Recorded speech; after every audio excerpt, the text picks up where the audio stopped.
Audio Jungle. Audio Jungle. What's going on, guys? It's Danny Lee, and on this episode, we have a very special guest. Today, we have Adam Klink. Welcome to the show. Thanks, Dan. I appreciate it.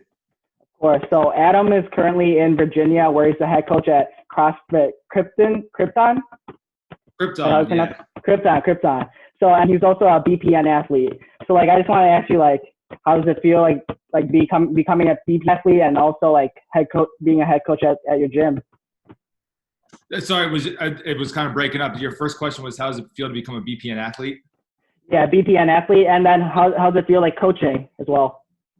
Absolutely. So I guess talking about being a BPN athlete first, I actually initially joined BPN as one of their ambassadors.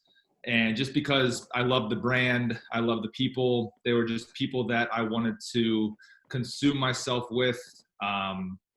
And they really just kind of fit hand in hand in what I was doing already. So once I accomplished this mile and back squat, amongst other things, and they called me up to be an athlete, I was beyond thrilled. It was such an honor just to be in the ranks with the athletes that they have.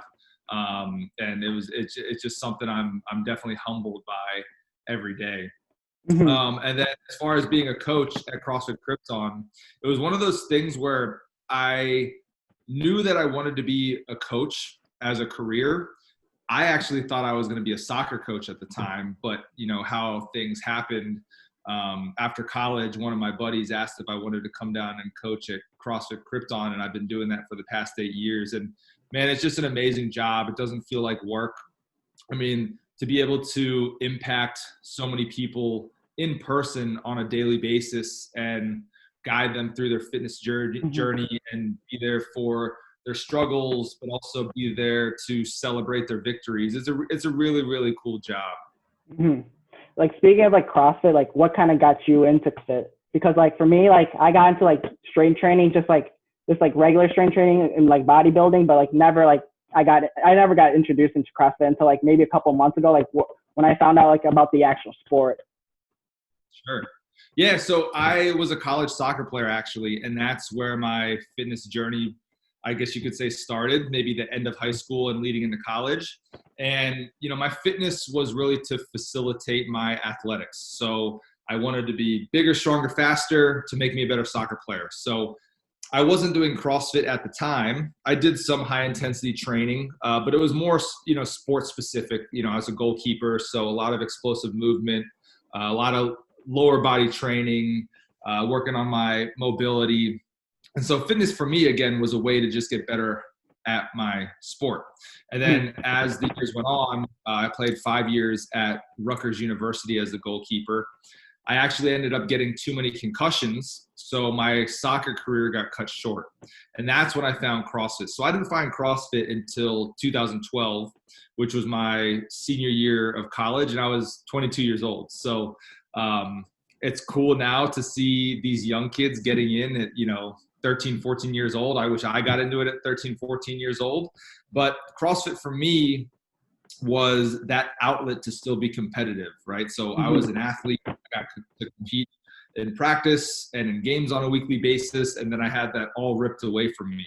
So the fact that I could find an outlet, one that was non-contact, because I'm not allowed to play contact sports anymore, but then two, something, it was what I was doing, working out, but something that allowed me to compete is really how I found CrossFit. And I actually didn't get into CrossFit to start coaching at first. I wanted to compete. I wanted to make a name for myself. I wanted to be as fit as I could. So I got into it. I did the open. I competed at regionals. And then after that, my friend, his name's Ben Smith, he just opened his CrossFit gym, CrossFit Krypton. And it was just him coaching at the time. And he opened it where I'm from in Chesapeake, Virginia. That's where my parents lived at the time. I was up in college in New Jersey. And he sat me down one day. I was going to his gym for a little while. And he said, "Hey, what are you doing after college?" And I said, "I don't know, probably being a soccer coach," something like that. And he said, "Well, you want to come down and coach with me?" So I actually skipped my graduation from college, competed at regionals. And then I drove down here the next day, and I've been coaching ever since. I know you said like you are currently now in Virginia. What is it like living in Virginia? Because like I'm from like Chicago, Illinois. It's like I would say like two completely different places. And it's funny. I actually lived in Gurnee, Illinois, right outside of Chicago. Have My you been dad to was in Six the Flags? Navy. We were like 5 minutes from Six Yeah. Flags. We would like drive out of our neighborhood and see the roller coasters. So I know your climate, and it's very cold in the winter. And I would say it's probably exactly the opposite here. Like it might snow one time. Like we got no snow last year. The year before it snowed maybe twice, but it is dang humid here. Like even when it's 70, 80 degrees working out, you're just drenched. The humidity is pretty unbearable in the middle of the summer, especially when you have your 90-plus-degree days. It's like this is the first week it's below 90 degrees and it's a little bit more bearable, but just the humidity, it's like everything's just wet here. So it's actually worked out to be a good environment to train in, because then you go to competitions in other places and the weather doesn't seem quite so bad or quite so hot and humid. So from that aspect, it's kind of like for me, like living here, like it gets way too hot in the summer and then like way too cold in the winter. And like for me, perfect time for me, like because I like going on runs. Like to be honest, I do not like running in 90-degree weather or like almost below zero, any type of that. Like just the fall, like September, October is like perfect weather for me. And then like you're I would say like right now sweatshirt weather. Exactly. Well, so like what is like your favorite thing to do in Virginia besides like working out? What is like the best spot? Yeah, so we have Virginia Beach. That's 25, 30 minutes away. The ocean front is pretty close. I don't go as much as I would like, just because, I mean, it sounds bad, but like our life is kind of consumed in the gym between working there, working out. We also just had a son a year and a half ago, so that has taken up a lot of our time. And he was younger and stuff was open, and now he's getting older, and COVID happens. So I mean, there's your normal, we have aquariums, we have a zoo, but the stuff hasn't been open like it has been to take a young kid to. So we've kind of just been making our own fun at home, going for walks. My mother-in-law lives down the street. She has a pool. So like, it's been fun getting him in the pool. So again, the ocean front is kind of our claim to fame, but we haven't been going there too much, honestly. Right. So like, I just want to say for you guys, like whoever's watching this video, like the reason I have Adam Klink on today is because like he developed like passion, perseverance, and grit into any of his goals that he accomplished. So for example, like one thing I wanted to dive into today is like when you were the first, like if anyone looks up who is the first person to run a sub 5-minute mile and a 500-pound back squat in one day, your name would come up. So like I just want to go into like dive deeper into that and see like how'd you come up with this idea and like how did you mentally prepare for this? Because like with like grit and like perseverance, like it's gonna take a lot of training to do all that, or like do anything special and be successful in life. Sure. And so this wasn't my idea. This wasn't my goal that I came up with. This has actually been put out there in the CrossFit community for a while now. So in CrossFit, to become a coach, you need to get it's called your level 1 certification. And you go for a weekend, you get taught the fundamentals of CrossFit, and you get a certification, and then you can become a coach in the CrossFit community. So right off the get-go, I got my level 1 to become a coach. And the first lecture that they do there is called What is CrossFit? It's just the basics of CrossFit. And they talk about the two extremes, where they take the power lifter who can back squat 1,000 pounds, and then they take the marathon runner who can run a 2-hour marathon. And they explain that how us as CrossFitters, we don't want to be specialized, right? We want to be somewhere in the middle and be able to run, and they use the example, a 5-minute mile and back squat 500 pounds. So it's always been kind of like this, those two numbers have been like this fairy tale that's thrown out there, where like the ultimate athlete would be able to, cut those two numbers in half and be able to squat 500 and run a sub 5-minute mile. So that's always kind of been an example in the CrossFit community of like, what are we trying to accomplish by doing CrossFit? So in 2017, Dave Castro, he's the director of the CrossFit Games. He wrote a book called Constructing the CrossFit Games. And in that book, he explained that he was having a conversation with an athlete, and he always said he wanted to do a test to test a mile run and a max back squat in the same day. And he was wondering if any of the CrossFit athletes could actually hit a 500-pound back squat and a 5-minute mile. And actually in the book, he threw in, to kind of complete the triangle, 50 unbroken kipping pull-ups to add an upper body component into it as well. So that's always been like a fabled, goal is, can somebody do this? And nobody ever has. Mm-hmm. So when quarantine happened, everything was kind of shut down, competitions were canceled. So it was actually something that me and my buddy, his name's Dane Smith, he's the youngest Smith brother, he coaches at our gym as well.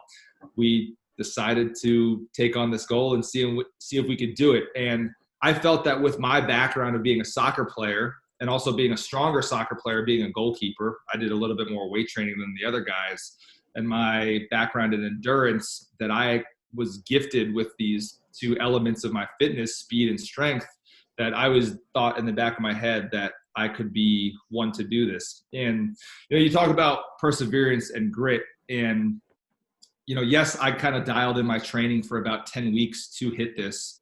But I mean, really, it was the perseverance and the hard work and the dedication, probably the 10 years leading up to that, mm-hmm.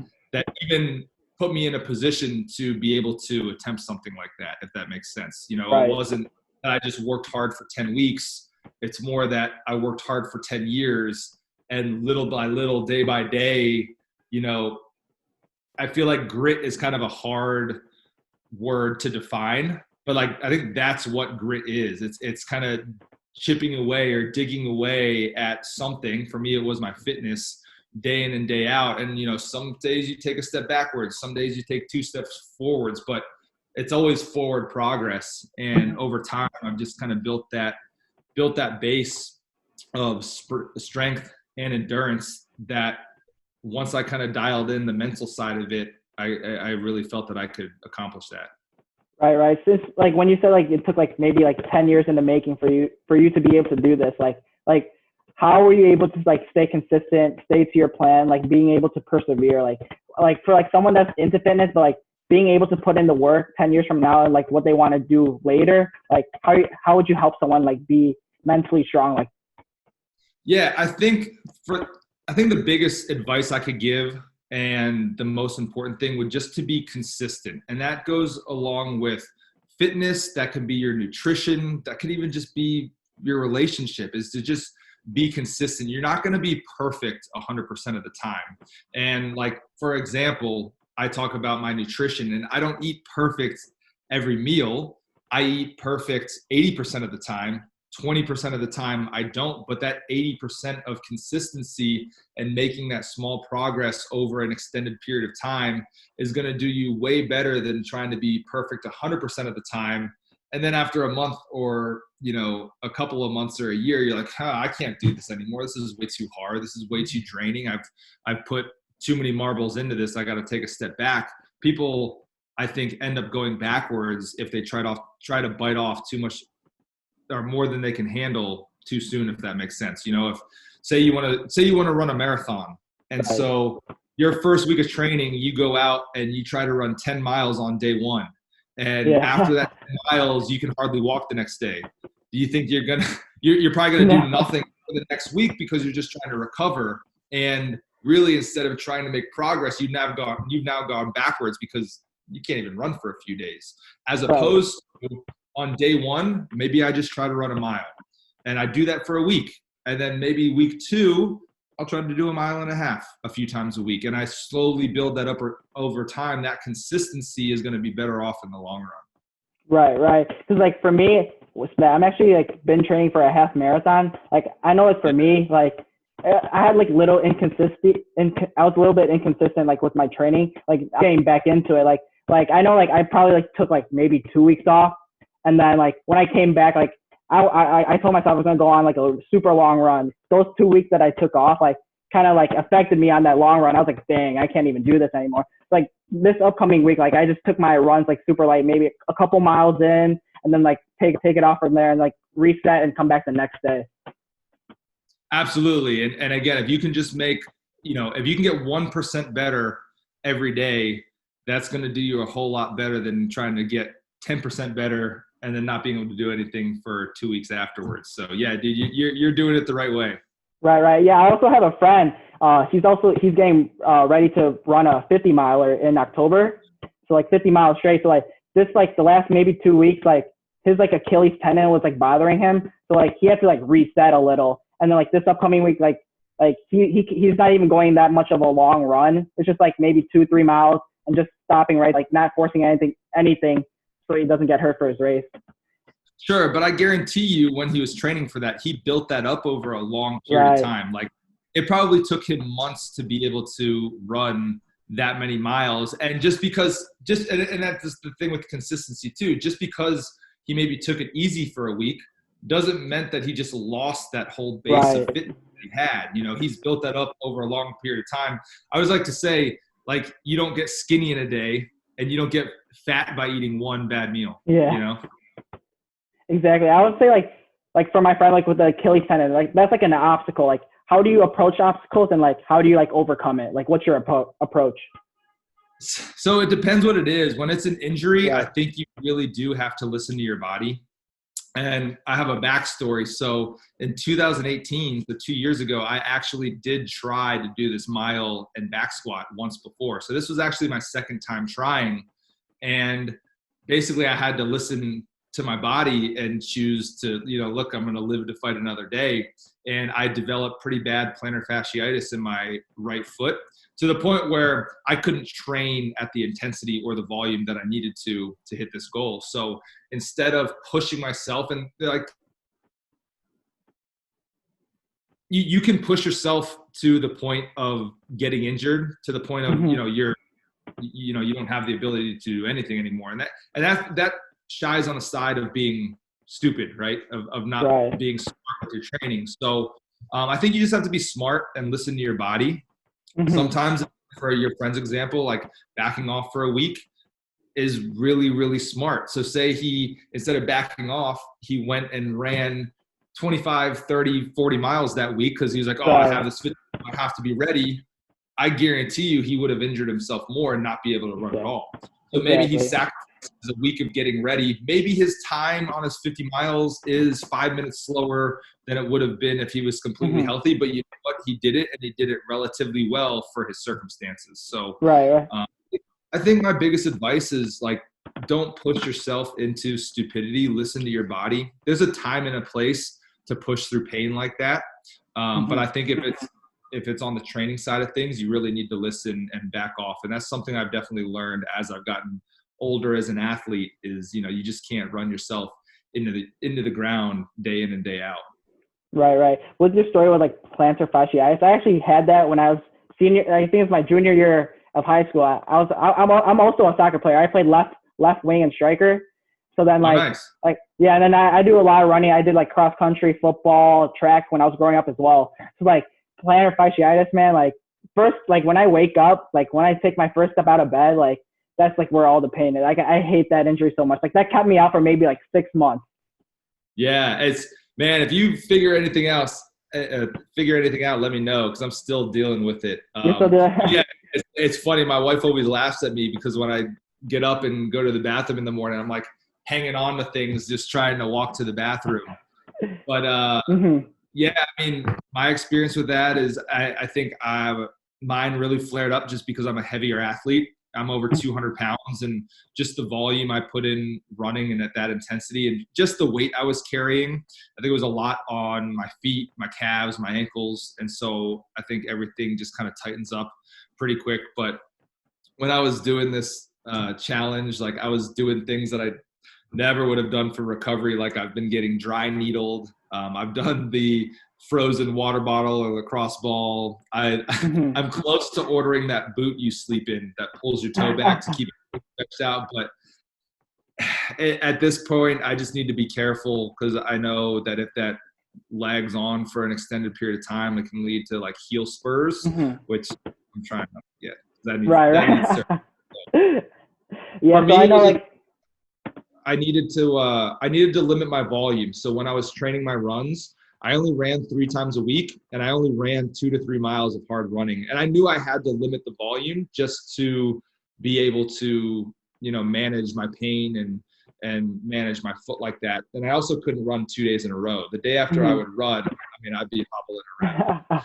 It took like a full day to recover from 20 minutes of running. So I think that was my biggest thing in achieving that, especially that sub 5-minute mile, was limiting the volume, but adding in the intensity and making them hard runs. Like I may have only run 8 miles in a week, but pretty much all 8 of those miles were at or below the mile pace that I needed to run sub 5-minute mile. Right. I know like recently, like you finished 7th at regionals, right? Yeah. The most recent regionals, which was now 2 years ago. I finished 7th place. So I missed out on a game spot by 2 spots. Right. I would say like I know you want to like compete at the CrossFit Games. Like besides like a training standpoint, like maybe like a mental perspective, like what is it going to take you to get there, and like what is like your overall takeaway of like perseverance and grit and passion, like for people to understand, like take away and be inspired from this? Yeah, my goal, since I've been doing CrossFit, is to make the CrossFit Games. I also understand that I have a full-time job, I have a family, and I have a son. So I know that if I want to make the CrossFit Games, I'm going to have to make some sacrifices.